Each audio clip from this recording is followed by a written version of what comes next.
প্রধান অতিথি মহোদয়, বিশেষ অতিথি মহোদয় এবং উপদেষ্টা পরিষদের সম্মানিত সদস্যবৃন্দ, উপস্থিত এই সংস্থার অন্যান্য সদস্যবৃন্দ এবং সম্মানিত উপস্থিতি, আসসালামু আলাইকুম।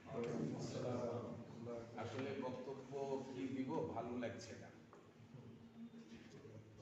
তো যেহেতু 152 জন নাকি 132 জন, 106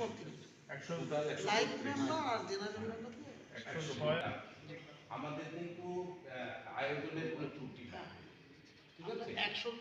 একটা জিনিস আমার নলেজে নাই, সেটা সম্মানিত সভাপতি ইব্রাহিম সাহেবকে আমি একটু সবিনয়ে প্রশ্নটা করছি যে সকলে জানে কিনা। আচ্ছা, যদি জেনে থাকে তাহলে আপনার দোষ নাই স্যার। 132 জনের মধ্যে 50 জন ঢাকায় থাকে। 50 জন আশা করছিলাম, আমরা তো 100 জনের আয়োজন করছি।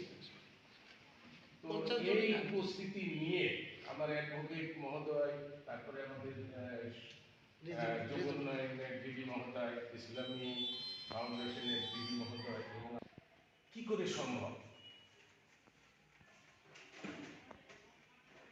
এটা আমার ইসলামী ডিডি মহোদয় বলেছেন যে এটা মানে সবই খরচের খাতা, আয়ের খাতা, ঠিক আছে। কিন্তু এই কয়জন লোককে আমি কি করবো এখন, যে 11 জন কমিটি